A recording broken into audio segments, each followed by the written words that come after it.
We're sitting here together, but in a few days I leave. Again. This is Chris, my husband. This is Amaka, my wife, and apparently a content creator. We wanted to introduce ourselves. This is going to be our channel, even though only one of us will be on screen for the most part. I'm a mental health worker. I work 4 10-hour shifts, sitting with people experiencing their worst. I'm a public servant. I work 5 days a week, 10-hour shifts. I also help people at their worst. We got married, and shortly after I left. That's what most people don't understand about us. Most people don't. So Chris, what was it like for you to actually watch me do this? So it was actually a little bit hard for me because I knew that you were going off to do something that was very profound for you and something that you had mentioned multiple times, numerous times. You wanted to do the van lifing, you wanted to do the crisis management, you wanted to be out there doing something that was of profound, whatever it was for you, something that you felt deeply about. So I was very proud of you on that fact. But the fact that we were going to be apart for an extended period of time, it actually resonated with me as I had been in the military and deployed, and I never got to see that side of the deployment where the family members stay at home while we're off doing something profound and meaningful. So being on this side of the staying at home and trying to take care of the day-to-day everything definitely had a new perspective for me, which I think really allowed me to grow a little bit, but it was also something that I had some trouble with. So, but other than that, I was very proud of you. Thank you. Were you worried about me at all? Absolutely. You were going to be out there in a van. I knew you were going to be in a nice-ish town. There was good resources that were going to be there for you that you could lean back on. So I was somewhat less apprehensive about that. But at the same time, you're still on your own. And so I had my concerns. Did you see any changes about me while I was living in the Pacific Northwest? Yeah, actually I did. I saw you actually really begin to flourish and thrive with what you were doing out there. And it was really awesome to watch that while you were totally growing and engrossed in what you were doing. And just some of the stories that you were telling me about how you were able to help specific people and how you made a difference in some of their lives. And that was really cool to see you be able to do that. And then I also feel that it helped our marriage. We kind of learned how to communicate better. And we definitely struggled at that at first. Mm-hmm. And I know, life isn't cupcakes and lollipops all the time, but yeah, we've definitely grown together and we're stronger for it, I believe. Yeah, we are. So also one of the hardest things that we had to deal with over our extended time apart from each other was the fact that we had several losses within our family, and trying to grieve with each other and express. Yeah. So I lost my adopted father. Not that I'm adopted, it's just that he was a man, and his family, when my mom was a single mom, they helped to raise me from infancy to now. and he passed away while I was out and doing some of my stuff that I have to do. When you don't have somebody to lean on, that can actually be very difficult. So it was very unexpected, and we had to coordinate with each other time to meet and go to the funeral and be with each other. So that was difficult. Amaka also lost her uncle, her favorite uncle, right? Well, one of my favorite uncles. one of her favorite uncles. It was Aunt Margie's husband. Yeah, well, Aunt Margie's our favorite aunt. She might be your favorite aunt. Well, she's... Baby, we gave her directions to get onto the plane. There was one way. She's my favorite aunt. There was one way to go, and she went the wrong way.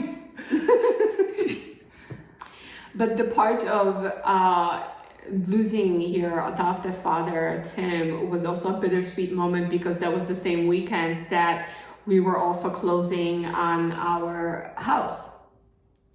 So you signed the paperwork on Friday, and then we both flew into Colorado for the celebration of life. And then from there I landed, and Sunday we got back. We each flew back to Arizona and the Pacific Northwest. And then Monday I was signing the paperwork. So that was really bittersweet.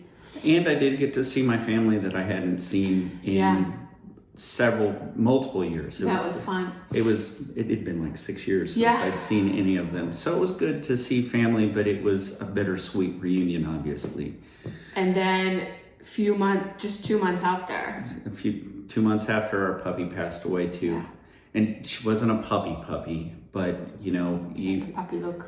It's hard to pass up your little snuggle buddy.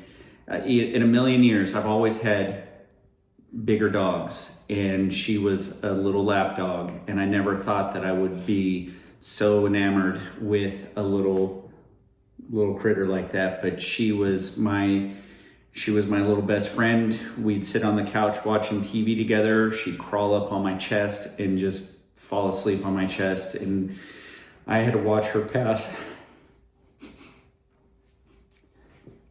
That was tough. It was really tough. Yeah, and for me, not being able to be there for you and with you, getting that call, that was the most difficult call. I don't know if you remember that, when you were saying that you think it's time to take her in because she stopped eating and drinking, and she was refusing medication. We took her to the vet, and the vet didn't know if she had cancer or if she had internal bleeding. And the hardest part for me was to just let go. We were 1,000 miles away, and I remember you were ready to end the conversation because it required a lot of courage for you to take her in. And I just couldn't let you go because I knew that was the last time that our dog was still alive. That's good. So anyway, thank you all for watching this. Sorry for a little bit of the emotion, but that's as real as we can get. I hope you enjoy it, and I hope as you watch this, you can learn about a little bit of van lifing, what makes it fun, what makes it interesting. We've both shared some time together in the van, and have gotten to see a bunch of different national parks, and spent time cruising around California and the Northwest Pacific area. But I want to tell my wife right now how proud I am of her, because this is something that I probably could not have done 5 years ago by myself, would not have wanted to do 5 years ago by myself. And you're still going strong. I know that you're not leaving and doing this lightly. I know that it's taken a lot. we've discussed this ad nauseum.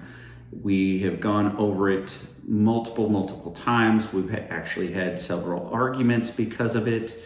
And I'm just very proud of you. And I know that it's going to be a shorter time that you'll be gone this time. So that should make our calendar fly by even quicker.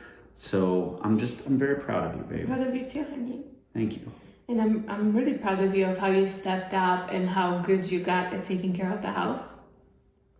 And that has made you such a better partner in that you're like, I don't have to force you, like when it comes to the house cleaning. It used to be, and I think some parts of it were also me because I'm so competitive, that I would, clean even when I'm just completely exhausted and then resent you for it. I feel like now we're better at, like even this morning when I said, okay, I've cleaned up the toilets, can you please clean up the shower?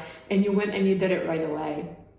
And so I'm really proud of you for that and how you've learned to accommodate my needs, especially when I'm flying in to visit, and you make sure that the house is clean. I really appreciate that.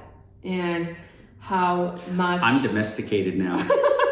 You've been domesticated, and how much you try to put your hurt away while I'm not near you, to be as supportive as you are of me not being around. I actually never really knew how difficult it was for you to be here by yourself until after I got back and I started seeing like little things like, you're buying stuff that only I would buy in the store if we have used them up just so that they are here. The little things. Again, domesticated.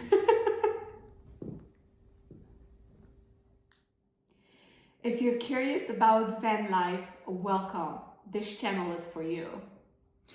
And if you're in the military, first responder, and you're carrying something heavy, feel free to reach out. I have some experience, so I'm more than willing to listen. I have friends and family military. I'm obviously prior military. Please reach out. We can work this together and hopefully grow and learn with each other. Yeah, and we're gonna share it all.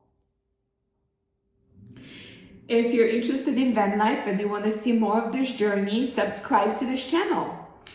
And if you want to see more of me, ask her. She'll reach out and let me know as I'm watching from afar.